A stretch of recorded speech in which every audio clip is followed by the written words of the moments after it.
پہلا نتیجہ برآمد کیجئے، اس میں انسان کی کامیابی اور ناکامی کا ایک معیار ہمارے سامنے رکھا گیا۔ اگر یہ چار چیزیں ہیں تو انسان کامیاب، چاہے مفلس ہو، قلاش ہو، دنیا میں اس کو کوئی جاننے والا نہ ہو، کوئی پہچانتا نہ ہو، اگر یہ چار چیزیں ہیں تو وہ کامیاب۔ اور اگر یہ چیزیں نہیں ہیں تو چاہے بادشاہ ہو، لکھپتی ہو، کروڑ پتی ہو، چاہے بہت زبردست اونچے محل میں حویلیوں میں رہتا ہو، کچھ بھی ہو، وہ ناکام ہے۔ کامیابی اور ناکامی، ذالک یوم التغابن، آگے چل کر جب سورہ تغابن ہم پڑھیں گے تو یہ نقطہ کھل کر تفصیل سے آئے گا۔ قرآن مجید کی یہ سورت ہمارے سامنے معیار رکھ رہی ہے، کامیابی کا معیار کیا، ناکامی کا معیار۔ دیکھیے ہر انسان، کچھ لوگ تو ہوتے ہیں بہت ہی ڈھیلے ڈھالے قسم کے، جن کی زندگی میں کوئی خاص امنگ، کوئی ولولہ نہیں ہوتا، کوئی حال، کوئی مقصد نہیں، کچھ نہیں، گویا کہ وہ خود زندہ نہیں ہوتے بلکہ زندگی انہیں گزار رہی ہوتی۔ لیکن اکثر لوگ جو آپ کو ملیں گے، کوئی نہ کوئی امبیشنز ہیں، کوئی مقاصد ہیں، کوئی نہ کوئی نام سامنے جو ہے، کوئی طالب علم ہے، ان سے جا کے پوچھئے، کوئی کہے گا میں ڈاکٹر بننا چاہتا ہوں، میں انجینئر بننا چاہتا ہوں، میں کمپیوٹر کی تعلیم حاصل کرنا چاہتا ہوں، میں کوئی بڑا وکیل بننا چاہتا ہوں۔ ہر شخص کے سامنے کامیابی کا کوئی نہ کوئی معیار ہے۔ وَلِكُلٍّ وِجْهَةٌ هُوَ مُوَلِّيهَا، ہر ایک نے اپنے لیے ایک ہدف معین کیا ہوا ہے اور اسی کی طرف وہ کیے ہوئے بھاگ دوڑ کر رہا ہے۔ ہمارے ذہنوں میں کامیابی کے معیارات ہیں، زیادہ دولت ہو جائے کامیابی ہے۔ ہم عام طور پر یہ نہیں سوچتے یہ دولت حرام سے آئی ہے یا حلال سے آئی۔ بہت اونچا محل دیکھا، محسوس ہوا یہ لوگ تو یہ شخص جو اس میں رہ رہا ہے بہت، جیسے کہ قارون جب نکلا تھا اپنے پورے شان و شوکت کے ساتھ تو اس کی قوم کے لوگوں نے کہا تھا کہ یہ تو بڑا خوش نصیب انسان ہے، حظ عظیم والا ہے۔ لیکن جب پھر وہ دھسا دیا گیا زمین میں تو انہوں نے کہا کہ ہاں اللہ تعالیٰ کا بڑا فضل ہم پر ہوا کہ ہم قارون کے مانند نہیں تھے، ورنہ ہمیں بھی دھسا دیا گیا ہو۔ لیکن یہ تو بعد کی بات ہے، جب قارون کو دیکھا تھا شان و شوکت کے ساتھ نکلا ہے لوگوں میں، اس وقت تو یہ کہ اعصاب تھر تھرا جاتے لوگوں کے۔ کوئی بڑی لمبی سی، چمکیلی سی، بھڑکیلی سی کار آپ کے قریب سے گزرے تو ایک دفعہ تو اعصاب کے اندر ارتعاش ہوتا ہے، ہم متاثر ہوتے ہیں، اپنے ماحول سے متاثر ہوتے ہیں۔ اور اس میں پھر یہ کہ ہمارے جو تصورات ہیں کامیابی اور ناکامی کے، اگرچہ اول تو ہے ہی نہیں ہمارے سامنے یہ تصور کامیابی کیا ہے، ناکامی کیا ہے، لیکن اگر ہو بھی تو ڈاوا ڈول ہو جاتے ہیں، ہم متاثر ہو جاتے ہیں، اس ماحول کا اثر لیتے ہیں، قبول کرتے ہیں ہمارے اپنے اس ہدف کے۔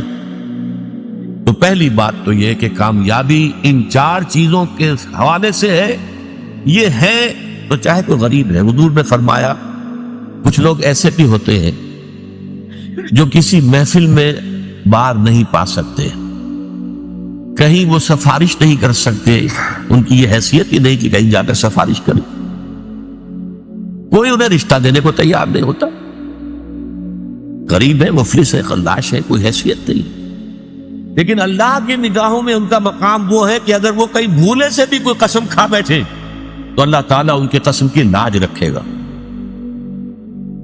مفلس ہونا، خلاش ہونا، گمنام ہونا، اس میں کوئی حرج نہیں، اگر ایمان ہے، عمل صالح ہے، تواصی بالحق ہے، تواصی بالصبر ہے، اگر یہ چیزیں ہیں تو ظاہر بات ہے کہ پھر انسان کی کامیابی ہے۔ کتنے ہی صحابہ تھے حضور کے جنہیں فقراء کہا جاتا ہے، جو اصحاب صفہ تھے، خاص طور کھانے پینے کے لیے کچھ نہیں، کسی وقت کوئی صدقہ کو آ گیا، کچھ بال کسی نے بھیج دیا انصاری نے تو کچھ کھا لیا، ورنہ نہیں، پڑے ہیں در پر حضور کی صحبت اور علم۔ یہی وجہ ہے حضرت ابو ہریرہ اصحاب صفہ میں سے تھے، حالانکہ سن 7 ہجری میں ایمان لائے، گویا کہ حضور کے ساتھ ان کی رفاقت جو ہے زیادہ سے زیادہ 3 برس کی بنتی ہے، 4 برس کی بنتی ہے، اس سے زیادہ نہیں، لیکن سب سے زیادہ کثیر تعداد میں احادیث انہی سے مروی ہے، 24 گھنٹے جو وہی پڑھے، نہ کوئی کاروبار ہے، نہ کوئی دھندا ہے، نہ کوئی دکان ہے، نہ کوئی اور محنت مزدوری ہے. اور وہ فرماتے ہیں خود کہ بسا اوقات ایسا ہوتا تھا کہ کئی وقت کے فاقے کی وجہ سے مجھ پہ بے ہوشی طاری ہو جاتی تھی. تو لوگ آتے تھے اور میری گردن پر اپنا پاؤں رکھتے تھے. وہ سمجھتے تھے کہ اسے مرگی کا دورہ پڑا ہے، حالانکہ مجھے بے ہوشی ہوتی تھی فاقے کی وجہ سے. یہ کیفیت تھی. لیکن کیا وہ ناکام تھے؟ نہیں. کامیابی اور ناکامی کا فرعون وہ کامیاب نہیں تھا، ناکام تھا. نمرود کامیاب نہیں تھا، ناکام تھا. قارون کامیاب نہیں تھا، ناکام. گویا کہ کامیابی کا معاملہ دولت سے، جائیداد سے، دنیاوی وجاہت سے، دنیاوی اقتدار سے، کسی شے سے متعلق نہیں ہے. کامیابی کا تعلق اگر ہے تو وہ ایمان اور عمل صالح اور تواصی بالحق اور تواصی بالصبر سے. دوسرا نتیجہ نکالیے، اس سورہ مبارکہ میں کامیابی کی جو کم سے کم شرائط ہے وہ بیان ہو رہی ہے. نوٹ کیجئے، اگر انداز یہ ہوتا زمانہ گواہ ہے وہ لوگ بہت اونچے مراتب حاصل کر لیں گے جنہوں نے یہ شرطیں پوری کر دی، ٹھیک، تو ایک امکان تھا کہ اگر یہ ساری شرطیں پوری نہ ہوں تب بھی کمتر درجے کی کامیابی تو حاصل ہو سکتی ہے. بہت اونچے مراتب نہ صحیح، نچلے درجے کے مراتب تک تو رسائی کا امکان ہے. یہ انداز نہیں ہے. یہ انداز کیا ہے؟ وَالْعَصْرِ إِنَّ الْإِنسَانَ لَفِي خُسْرٍ إِلَّا الَّذِينَ آمَنُوا وَعَمِلُوا الصَّالِحَاتِ وَتَوَاصَوْا بِالْحَقِّ وَتَوَاصَوْا بِالصَّبْرِ. زمانہ گواہ ہے اور زمانے کی قسم ہے، تمام انسان تباہ ہو گئے، برباد ہو گئے، سوائے ان کے جو یہ چار شرطیں پوری کریں. یہ گویا کہ پاس مارکس ہیں. یہ فرسٹ ڈویژن سیکنڈ ڈویژن کی بات نہیں ہو رہی ہے، یہ ڈسٹنکشن کی بات نہیں ہو رہی ہے، بلکہ یہ در حقیقت بنیادی طور پر کامیابی کے لوازم ہے. کامیابی کے لوازم ہے، کامیابی کے لوازم، ورنہ ناکامی ہے، خسارہ ہے. استثناء جو ہے وہ اس کو واضح کر رہا ہے. تیسری بات اور بڑی اہم ہے، جب اللہ تعالی کامیابی کو چار شرطوں کے ساتھ مشروط قرار دے رہا ہے، ظاہر بات ہے یہ چاروں لازم ہیں. ان میں سے کسی کو بھی کم کر دینے کا آپ کو اختیار نہیں. یہ اللہ کا کلام ہے، اس میں شاعری نہیں ہے، اس میں کوئی قافیے اور ردیف کی رعایت سے کوئی الفاظ بڑھا نہیں دیے گئے، اس میں کوئی مبالغہ نہیں ہے. یہ تو ایک ایک حرف اپنی جگہ پر اٹل ہے. وَالْعَصْرِ إِنَّ الْإِنسَانَ لَفِي خُسْرٍ إِلَّا الَّذِينَ آمَنُوا وَعَمِلُوا الصَّالِحَاتِ وَتَوَاصَوْا بِالْحَقِّ وَتَوَاصَوْا بِالصَّبْرِ.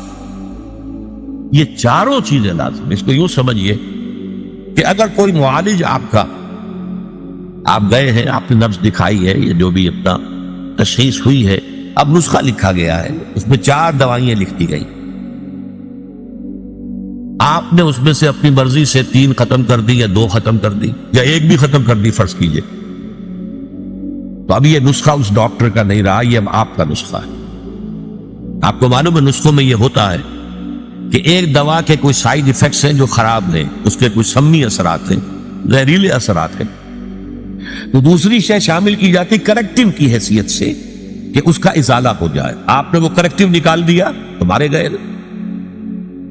وہ نسخہ شفا نہیں رہے گا، وہ نسخہ ہلاکت بن جائے گا. آپ اس میں سے کسی بھی شے کو ساقط کرنے کا حق نہیں رکھتے، بلکہ اس کے اندر تباہی اور بربادی آ جائے.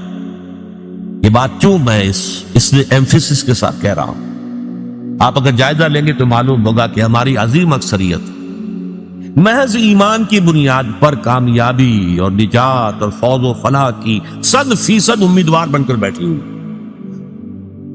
اور ایمان بھی صرف زبانی کلامی ایمان. اور اگر عمل صالح کو تھوڑا بہت ہو گیا، نماز روزہ ہو گیا، تو کیا کہنے صاحب. اس کے بعد اب ظاہر بات ہے کہ کوئی سوال ہی پیدا نہیں ہوتا کہ ہمارا کئی معاملہ جو ہے ناکامی کا ہو جائے. تواصی بالحق اور تواصی بالصبر تک تو کسی کے پہنچنے کا سوال ہی نہیں، ہمارے ذہنوں سے خارج ہے. یہ بھلائی کی تبلیغ کرنا یہ مولویوں کا کام ہے، ہمارا کام تو نہیں. یہ ہمارے تصورات ہیں. ان تصورات کو توڑ پھوڑ کر صحیح دینی تصور کو واضح کرنے کے لیے سورۃ العصر جو ہے اس پر غور و فکر اور تدبر یاد کیجئے جو میں نے پچھلی نشست میں آپ کو اقوال سنائے تھے امام شافعی کے، لو تدبر الناس هذه السورۃ لوسعت، اگر لوگ صرف اس ایک سورت کے اوپر تدبر کریں تو یہ ان کے لیے کافی ہو جائے گا. لو لم ينزل من القرآن سواها لکفت الناس، اگر قرآن میں سوائے سے ایک سورت کے اور کچھ نازل نہ ہوتا تو یہ بھی انسانوں کے لیے کافی تھی. تو پہلی بات یہ کہ یہاں پر کامیابی اور ناکامی کا ایک معیار ہمارے سامنے آ رہا ہے. کاش کہ یہ ہمارے دلوں میں کھد جائے، جیسے کہتے ہیں کہ نقش فی الحجر، پتھر میں جیسے کوئی چیز جو ہے کھود دی جائے، ایسے ہمارے دلوں میں یہ حقیقت کھد جائے. کامیابی ان چیزوں سے ہے، ایمان، عمل صالح، تواصی بالحق، تواصی بالصبر. کامیابی دولت سے، وجاہت سے، اقتدار سے، جائیداد سے، سرمایہ سے نہیں. نمبر 2، یہ کم سے کم لوازم ہے نجات کے. نمبر 3، ان میں سے کسی کو ساقط کرنے کا آپ کو اختیار نہیں. اب اس کے لیے میں آپ کو ایک قول سنانا چاہتا ہوں. امام فخر الدین رازی رحمۃ اللہ علیہ، آپ کو معلوم ہے تفسیر کبیر بہت بلند تفسیر ہے اور بہت مفصل تفسیر ہے، 30 اجزاء میں ہے. اگرچہ اس میں فلسفہ، منطق، فلکیات اس زمانے کی، اس میں کافی کچھ چیزیں ایسی ہیں جس کی بنا پر عام طور پر اس تفسیر کا وہ مقام نہیں سمجھا جاتا، بلکہ بعض حضرات جو ہیں، خاص طور پر جو اہل حدیث مزاج کے حضرات ہیں، وہ تو کہتے ہیں فیہ کل شیء الا التفسیر، اس میں ہر چیز موجود ہے سوائے تفسیر. اس لیے فلکیات کی بحثیں ہیں، ریاضیات کی بحثیں ہیں، منطق کی بحثیں ہیں. تو بہت ہی اس اعتبار سے وہ اب ایک خاص دور کے اندر تو یہ سمجھیے کہ اس کا بہت بڑا جو ہے مقام، بہت اونچا مقام تھا. آج بھی میں اسے بہت اہم تفسیر سمجھتا ہوں. انہوں نے اس صورت کے بارے میں جو بات کہی ہے،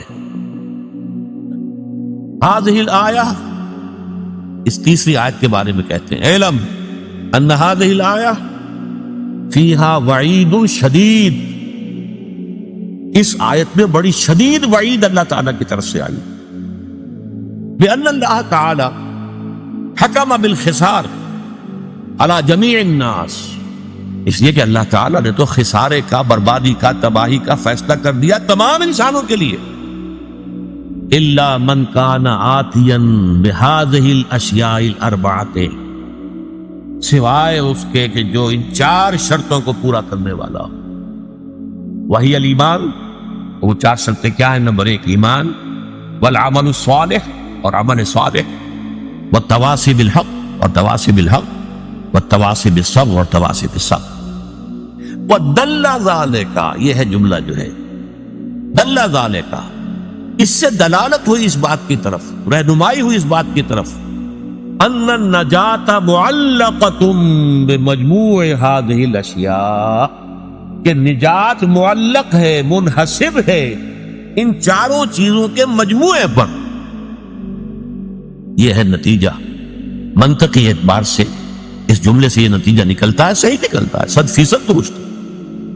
اسی نجات کے لفظ کو جو میں نے لیا ہے، جو اس قول میں ہے امام راضی کے، نجات کی راہ، سورۃ العصر کے موضوع پر بھی میری کتاب ہے، اور میں مشورہ دوں گا جن کو بھی دلچسپی سورہ مبارکہ سے ہو گئی ہو وہ ضرور اس کتاب کا مطالعہ کریں. اس میں ایک تحریر بھی میری شامل ہے، ایک تقریر شامل ہے. ظاہر بات ہے کہ میں ان نشستوں میں تو ان تفاصیل میں جا نہیں سکتا، اور یہ کہ میری تحریر جو اس میں شامل ہے وہ آج سے 35 برس قبل کی ہے، 36 برس قبل کی ہے. ظاہر بات ہے کہ اب اس وقت جو بھی جوش و خروش تھا وہ اب تو نہیں ہے، لیکن یہ کہ جن حضرات کو بھی دلچسپی ہو ضرور اس کتاب کا مطالعہ کریں. نجات کی راہ، سورۃ العصر کی روشنی. تو تیسری بات جو میں نے آپ کو بتائی، چوتھی، یہ 4 چیزیں جو ہیں یہ لازم ہیں، ان میں سے کسی ایک کو بھی ساقط کرنے کا ہمیں اختیار نہیں. چوتھی بات، 5ویں بات نوٹ کیجئے، یہ 4 چیزیں لازم و ملزوم ہیں آپس میں. ایمان اگر حقیقی ہوگا، عمل صالح لازماً پیدا ہو. ممکن نہیں ہے کہ ایمان حقیقی ہو اور پھر عمل درست نہ ہو، کیسے ممکن؟ اس ایمان کی پھر 2 ڈھیلے کی قیمت نہیں جس کی بنا پر انسان کا عمل درست نہ ہو سکے.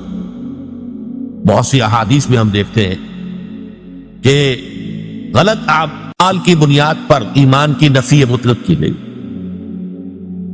ایسی شدید حدیث بھی ہے، واللہ لا یؤمن واللہ لا یؤمن واللہ لا یؤمن، خدا کی قسم فلاں شخص مومن نہیں ہے، خدا کی قسم وہ مومن نہیں ہے، خدا کی قسم وہ مومن نہیں ہے. صحابہ کانپ گئے، لرز گئے. پوچھا من یا رسول اللہ، حضور کس کے بارے میں ارشاد فرما رہے ہیں؟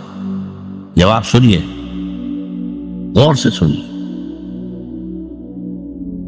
فلاں شخص الذی لا یامن جوارہ بوائقہ، وہ شخص کے جس کی ایذا رسانی سے اس کا پڑوسی چین میں نہیں ہے. کسی گناہ کبیرہ کا ذکر یہاں نہیں ہوا، زنا کا نہیں ہے، چوری کا نہیں ہے، ڈاکے کا نہیں ہے، شرک کا نہیں ہے. کس چیز کا؟ ایک انسان کج خلق ہے، بد خلق ہے، اس کی ایذا رسانی ہے، پڑوسی کو تنگ کرتا ہے، پریشان کیا رکھتا ہے، پڑوسی خائف رہتا ہے، پتہ نہیں کس وقت کیا گزرے گی. تو وہ شخص مومن نہیں ہے، نہیں ہے، نہیں ہے، خدا کی قسم مومن نہیں ہے، خدا کی قسم مومن نہیں ہے، خدا کی قسم مومن ہے. ایک اور حدیث کہ جس کو حضور ہر خطبے میں دہراتے تھے، حضرت انس رضی اللہ تعالی عنہ جو طویل عرصے تک 9-10 برس تک حضور کے ذاتی خادم رہے ہیں، وہ یہ گواہی دیتے عن انس رضی اللہ تعالی عنہ، فرماتے قلما خطبنا رسول اللہ صلی اللہ علیہ وسلم الا قال، شاذ ہی کبھی ایسا ہوا ہوگا کہ اللہ کے رسول صلی اللہ علیہ وسلم نے فرمایا ہو، ہمیں خطبہ دیا ہو اور یہ الفاظ اس خطبے میں شامل نہ ہو. وہ کون سے الفاظ؟ لا ایمان لمن لا امانت لہ ولا دین لمن لا عہد لہ. جس شخص میں امانت داری کا وصف نہیں ہے اس کا کوئی ایمان نہیں، اور جس شخص میں ایفائے عہد کا مادہ نہیں ہے اس کا کوئی دین نہیں. کتنے کیٹیگوریکل ہیں یہ. تو ایمان اصل میں ایک ایمان قانونی ہے، اقرار باللسان. اس ایمان کی بات ہم یہ نہیں کر رہے. یہ تو جب پھر ہمارا جو اس منتخب نصاب کا دوسرا حصہ آئے گا وہ ایمانیات کے مباحث پر ہوگا. اس کے شروع میں پھر ہم ایمان کے بارے میں باتیں کریں گے.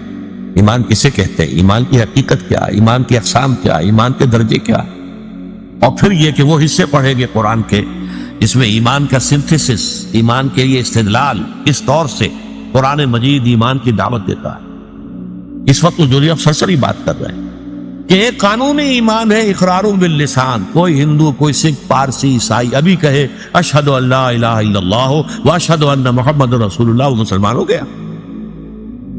اقرار باللسان کا تعلق اسلام سے، تصدیق بالقلب کا تعلق دل سے ہے، وہ ہے اصل ایمان.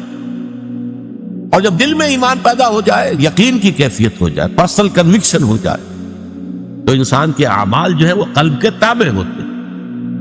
حضور نے فرمایا الا فی الجسد مضغۃ اذا صلح صلح الجسد كله واذا فسدت فسد الجسد كله الا وهي القلب. آگاہ ہو جاؤ، انسان کے جسم میں ایک لوتھڑا ایسا ہے، اگر وہ درست ہو سارا جسم درست ہو جائے گا، اگر اس میں فساد ہو سارا جسم میں فساد ہو جائے گا. اور آگاہ ہو جاؤ، وہ دل میں یقین آ جائے، ایمان آ جائے، پھر عمل درست ہو جائے.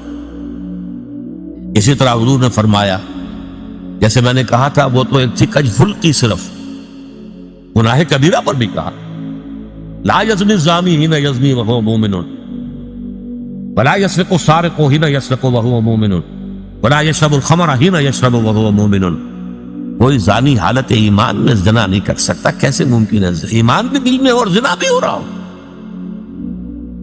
کوئی چور حالت ایمان میں چوری نہیں کر سکتا. کیسے ممکن ہے؟ دل میں ایمان ہو، وہ ایمان دھیلے کا نہیں پھر. اور کوئی چور حالت ایمان میں چوری نہیں کرتا، کوئی شرابی حالت ایمان میں شراب نہیں پیتا. ایمان حقیقی نہیں ہوتا، ایمان قانونی ہے. مسلمان تو وہ رہے گا. چور بھی مسلمان ہے، زانی بھی مسلمان ہے، شرابی بھی مسلمان ہے. آپ حد جاری کیجئے، چور کا ہاتھ کاٹ دیجئے، جو چاہے کرے، لیکن وہ مسلمان رہے گا. قانونی اسلام اور ہے، قانونی ایمان ایک حقیقی ایمان ہے جو دل کے اندر راسخ اور جازمی ہو جائے. اگر وہ ہوگا تو عمل درست ہو جائے گا. اب نوٹ کیجئے عمل کے لیے لفظ جو آیا ہے، جیسے میں نے عرض کیا دہر اور عصر. عربی زبان کا ایک لفظ ہے فعل، ایک ہے عمل۔ انسان سے جو بھی حرکت سرزد ہو رہی ہو، خواہ وہ بالارادہ ہو، غیر ارادی طور پر ہو، خواہ وہ بڑی سہولت سے ہو جاتی ہو، خواہ اس میں مشقت آتی ہو، تکلیف جھیلنی پڑے، وہ فعل ہے۔ لیکن عمل کہتے ہیں مشقت طلب کام کو، محنت طلب، بالارادہ عمل۔ اس لیے عاملۃ ناصبہ سورۃ الغاشیہ میں آیا ہے وجوہ یومئذ خاشعۃ عاملۃ ناصبہ، تھکے ہوئے ہوں گے، مشقت زدہ ہوں گے چہرے، جیسے کوئی آدمی تھک ہار کر کھڑا ہو، ایسے کھڑے ہوں گے قیامت کے دن۔ عاملہ، عاملہ وہ ہے کہ جو تھکا ہوا ہو، تھکا ماندہ انسان۔ تو عمل وہ کام ہے جو مشقت طلب ہو، محنت طلب ہو، ارادے کے ساتھ کیا جائے، آپ کا فری چوائس ہو اس کے اندر۔ صالحات، نیکیاں۔ اب اس لفظ کو بھی حقیقت کو سمجھیے، صالح کس کو کہتے ہیں؟ جس میں صلاحیت، صلاحیت کا لفظ اسی سے ہے نا، من صلاح، اس میں صلاحیت ہے، صلاحیت ہے تو اس کو پروان چڑھا سکتے ہیں۔ اعمال صالحہ وہ ہیں جو انسانی شخصیت کے اندر ترفع پیدا کرتے، انسانی شخصیت کے اندر ترقی پیدا کرتے، اس کی روحانی اخلاقی ترفع، اس کی بلندی، وہ افعال، وہ اعمال، وہ بالارادہ کیے جانے والے عمل، وہ تھکا دینے والی مشقت، جس سے انسان روحانی طور پر بلندی حاصل کرے، اخلاقی اعتبار سے ترفع حاصل کرے، وہ اس مقام کو حاصل کرنے جس مقام پر اللہ نے اسے پیدا کیا۔ لقد خلقنا الانسان فی احسن تقویم، انسان کو تو ہم نے بہترین ساخت پر پیدا کیا تھا، بہت اونچے مقام پر پیدا کیا تھا، مسجود ملائک بنایا تھا، تمام فرشتوں کو اس کے سامنے جھکا دیا تھا۔ فسجد الملائکۃ کلھم اجمعون، لیکن پھر وہ گرتا ہے، ثم رددناہ اسفل سافلین، وہ پھر نچلوں میں سب سے نیچے، الا الذین آمنوا وعملوا الصالحات۔ اس پستی سے ابھرنے کے لیے پہاڑ سے آپ کو نیچے گرا دیا گیا، پہاڑ پر چڑھنے کے لیے آپ کو مشقت کرنی ہوگی، چڑھنا ہوگا۔ وہ چڑھائی ہے ایمان اور عمل صالح کی چڑھائی، تاکہ آپ اپنے اس وصل مقام کو حاصل کر لیں جس پر اللہ نے آپ کو پیدا کیا۔ حیوانیت کی سطح میں اگر گر گئے تھے تو اس حیوانیت کی سطح سے ابھر کر دوبارہ انسانی مقام کے اوپر آنا، شرف انسانیت کو دوبارہ حاصل کرنا، یہ ہے وہ محنت، یہ ہے وہ مشقت۔ اس کے لیے اللہ تعالیٰ نے ہمیں ہدایات دی ہے، وہ کون سے اعمال ہیں، وہ کون سے افعال ہیں، کیا کرنے سے تمہاری شخصیت جو ہے وہ نشو و نما پائے گی، تمہاری سیرت میں نکھار پیدا ہوگا، تمہیں روحانی طور پر ترفع حاصل ہوگا، وہ ہے عامل الصالحات وتواصوا بالحق۔ اب یہاں عرض کر دوں میں، تواصو باب تفاعل ہے، تفاعل کے اندر دو چیزیں پیدا ہو جاتی ہیں اس باب میں، ایک تو باہم مل جل کر کوئی کام کرنا، اور نمبر دو اس میں مبالغہ، بہت شدت سے پوری طاقت سے کسی کام کو کرنا۔ حق کسے کہتے ہیں؟ حق کے چار معنی عربی زبان میں، جو شے فی الوقت فی الواقع موجود ہو وہ حق ہے، اور جو نظر تو آئے لیکن نہ ہو وہ باطل۔ سراب ہے، نظر آ رہا ہے، پانی ہے نہیں، وہ باطل۔ حق وہ ہے جو موجود ہو، اور وہ شے کہ جو نظر آئے اور ہو نہ، وہ باطل۔ حق ہر وہ شے ہے جو اخلاقاً ثابت ہو، یہ والدین کے حقوق ہیں، یہ پڑوسی کے حقوق اخلاقاً۔ حق ہر وہ شے ہے جو عقلاً مسلم ہو، عقل اس کا تقاضا کر رہی ہے، لازماً اس کو ہونا چاہیے۔ حق ہر وہ شے ہے جو نتیجہ خیز ہو، باطل وہ شے ہے جس کا کوئی نتیجہ نہیں، کچھ حاصل نہیں۔ یہ چار معنی میں حق لیجئے تو کس قدر وسعت ہو جائے گی تواصی کی۔ اور باہم ایک دوسرے کو کرنے کا مطلب کیا ہے؟ ایک اجتماعی زندگی وجود میں آنی چاہیے۔ یہ ایمان اور عمل والے جو ہے مل جل کر ایک اجتماعیت وجود میں لائیں۔ یہ اجتماعیت ایک دوسرے کو سہارا دیتے ہوئے آگے بڑھے گی، ایک دوسرے کو حق کی وصیت کریں گے۔ کسی کا پاؤں پھسلنے لگے گا تو پھر سہارا دے کر اٹھائیں گے، اسے ساتھ لے کر چلیں گے۔ وتواصوا بالحق، اور حق اب میں عرض کر دوں، چھوٹے سے چھوٹا حق بھی ہے اور بڑے سے بڑا حق بھی ہے۔ دو چیزیں میں بیان کر دیتا ہوں۔ کسی نے کسی کے 100 روپے 200 روپے دینے ہیں، وہ نہیں دے رہا ہے، اس سے جا کر کہنا بھائی آپ اس کے پیسے دے دیجیے، ادا کر دیجیے، یہ بھی تواصی بالحق ہے۔ بچے گلی میں کھیل رہے ہیں، اندیشہ ہے کسی گاڑی کا جو ہے شیشہ پھوڑیں گے، کیا کریں گے؟ اگر آپ ذرا ان سے کہیں یہ بھی تواصی بالحق ہے کہ بیٹے یہ کھیلنے کا میدان نہیں، آپ جا کر کہیں میدان میں کھیل، تواصی بالحق۔ اور سب سے بڑا حق، یہ زمین اللہ کی ہے، یہاں اللہ کا حکم چلنا چاہیے، یہاں سے وہاں تک تواصی بالحق ہے۔ چھوٹا حق بھی ہے، بڑا حق بھی ہے، گویا کہ اس میں ساری منزلیں آ گئی ہیں۔ ایک تو جماعتی زندگی، مل جل کر ایک کام کرنا، اس لیے کہ یہ کام آسان نہیں ہے، اس کام کے لیے جیسا کہ اگلا مرحلہ آئے گا وہ تواصی بالصبر، بڑے صبر کی ضرورت بھی ہوگی، مشقتیں بھی جھیلنی ہوں گی، تکلیفیں برداشت کرنی ہوں گی، پرسیکیوشن برداشت کرنی ہوں گی، لیکن یہ چھوٹے سے چھوٹے حق سے لے کر بڑے سے بڑے حق تک جب انسان حق کا علم بردار بنتا ہے، اسی لیے میں نے عرض کیا تھا کہ قرآن مجید کے مضامین میں سے دعوت اللہ، دعوت الى سبیل اللہ، ادع الى سبیل ربک بالحکمت والموعظۃ الحسنۃ وجادل بالتي احسن، شہادت علی الناس، نہی عن المنکر، امر بالمعروف، دعوت الى الخیر، جہاد فی سبیل اللہ، اللہ کی زمین ہے، اللہ کا قانون نافذ ہونا چاہیے، اللہ کا نظام قائم ہونا چاہیے، اس کے لیے جد و جہد، اس کے لیے محنت، اس کے لیے مشقت، اس کے لیے بھاگ دوڑ، اس کے لیے اپنا وقت، اپنی صلاحیت، اپنے مالی وسائل کو صرف کرنا، یہ سب اس میں آ گئے، تواصی بالحق۔ اس لیے کہ چھوٹے سے لے کر اور بڑے سے بڑے حق تک جب آپ چھوٹے معاملے کے اندر حق کا ساتھ دیں گے تو بڑے میں بھی اللہ تعالیٰ توفیق دے گا کہ آپ اس کے علمبردار بن کر کھڑے ہو جائیں۔ یا ایھا الذین آمنوا کونوا قوامین بالقسط شہداء للہ، اہل ایمان عدل و انصاف کے علمبردار بن کر کھڑے ہو جاؤ اللہ کی گواہی دینے کے لیے۔ اور یا ایھا الذین آمنوا کونوا قوامین للہ شہداء بالحق، اے ایمان والو کھڑے ہو جاؤ پوری طاقت کے ساتھ اللہ کے لیے اور حق کے گواہ بن کر۔ یہ سارا معاملہ جو ہے یہ تواصی بالحق میں، اس کے بعد آخری مرحلہ تواصی بالصبر۔ اس لیے یہ تواصی بالحق جو ہے، الحق مر، حق جو ہے کڑوا ہوتا ہے۔ آپ بچوں سے بھی کہیں گے کہ بیٹے یہاں نہ کھیلو، ہو سکتا ہے کہ وہ گستاخی کریں، آپ اپنا راستہ لیں، جی آپ کون ہوتے ہیں؟ کسی سے کہیں گے بھائی تم نے اس کے 200 روپے دینے کیوں نہیں دیتے، دے دو، بھائی تم کون ہوتے ہو ہمارے معاملے میں آنے والے؟ ریزنٹمنٹ ہوگی، اس سے جوابی کارروائی ہوگا۔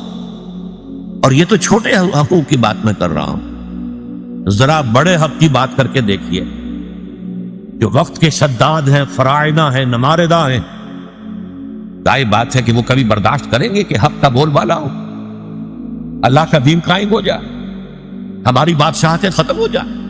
کوئی فرعون چاہے گا؟ کوئی نمرود چاہے گا؟ یہ کبھی نہیں۔ اسی لیے تیسرا سبق ہوگا انشاءاللہ اس منتخب نصاب کا، سورہ لقمان کا دوسرا رکوع۔ حضرت لقمان کی نصیحتوں میں کیا تھا اپنے بیٹے کو؟ ایک بڑی جامع نصیحت کیا تھی؟ یا بنی اقم الصلاۃ وامر بالمعروف وانہی عن المنکر واصبر علی ما اصابک، اے میرے بچے نماز کو قائم رکھیو اور دیکھیو نیکی کا حکم دیجو، بدی سے روکیو، اور پھر جو تجھ پر بیتے اس پر صبر کیجو۔ بدی سے روکنے کے بعد یقیناً تمہیں ریزنٹمنٹ کا سامنا کرنا پڑے گا، ریزنٹمنٹ پرسیکیوشن تک بھی آ سکتی ہے۔ کیا لڑائی تھی؟ کیوں مارا جا رہا تھا حضرت بلال کو، اور کیوں جو ہے ننگے بدن دہتے ہوئے انگاروں پر لٹا دیا گیا تھا حضرت خباب بن الارت کو رضی اللہ تعالی عنہ؟ آخر یہی تو تواصی بالحق، اللہ کا دین، حق کی دعوت، حق کی طرف لوگوں کو بلانا۔ آخری بات وتواصوا بالصبر، جو میں نے عرض کیا، ایک اجتماعی زندگی میں ایک دوسرے کا ہاتھ پکڑ کر، آپ کو معلوم ہے کہ اگر سیلاب کا ریلا زوردار آ رہا ہو، اکیلے اکیلے کھڑے رہیں گے تو بہہ جائیں گے، لیکن 10-15 آدمی ہاتھ پہ ہاتھ ڈال کر کھڑے ہو جائیں گے تو سیلاب کا ریلا انہیں بہا نہیں سکے۔ جو ہماری اجتماعی زندگی کے اندر پھر صبر کی ایک دوسرے کو نصیحت اور وصیت، اگر کسی وقت کسی کا حوصلہ جو ہے جواب دے رہا ہو، کسی کی ہمت جواب محسوس، اسے ساتھی اسے بک اپ کرے، اس کو حوصلہ دلائیں، دوبارہ اسے کہے بھائی ہمت کرو، کھڑے ہو جاؤ، اس کا سہارا بنے، کہیں اسے تعاون کی ضرورت ہے تعاون پیش کرے. اس طریقے سے مل جل کر ایک اجتماعی زندگی کے ذریعے سے تواصوا بالصبر کا معاملہ بھی، جس کے لیے سورہ آل عمران کی آخری آیت یا ایھا الذین آمنوا اصبروا وصابروا ورابطوا واتقوا اللہ، اہل ایمان صبر کرو اور صبر میں دوسروں کا، اپنے جو مد مقابل ہیں، جو دشمن ہیں حق کے، ان کا مقابلہ کرو، ان سے زیادہ صبر کرو. یہ کفار میں تو صبر کر رہے ہیں نا، یہ ابو جہل جو ہے صبر کر رہا ہے اپنے باطل معبودوں کے لیے. پہلے آیا تھا بدر میں، مارا گیا کہ نہیں مارا گیا؟ لیکن پھر مکے کے جو مشرکین تھے دوبارہ آ گئے 1 سال کے بعد. پہلے 1000 آئے تھے، اب 3000 آ گئے. وہ اپنے معبودان باطل کے لیے قربانیاں دینے کو تیار ہیں. تمہیں ان سے بڑھ کر قربانی دینی چاہیے، تمہیں ان سے بڑھ کر صبر کرنا چاہیے. یہ ہے صبر. یہ ہے 4 آیتیں. اس میں اگرچہ بعض نکات اب بھی تشنہ رہ گئے ہیں، لیکن بحیثیت مجموعی، جسے اصطلاحاً کہا جاتا ہے تذکیر بالقرآن، ایک ہے تدبر قرآن، گہرائیوں میں اترنا. ایمان کے لفظی معنی پر بحث ہو، ایمان کے عمل صالح اس کے مختلف پہلو، تواصی بالحق اس کے مختلف پہلو، ان میں آپس میں ربط کیا ہے، کیوں لازم و ملزوم ہے. اس حوالے سے کچھ چیزیں ہو سکتا ہے کہ میں اگلی نشست میں ابھی ان کی بھی تلافی کروں. باقی یہ کہ اللہ کے فضل و کرم سے جیسا بھی ہو سکا ہے، آج میں نے اس کا بحیثیت مجموعی، اس کا جو ایک لب لباب ہے وہ آپ کے سامنے بیان کر دیا ہے. اقول قولی ھذا واستغفر اللہ لی ولکم ولسائر المسلمین والمسلمات.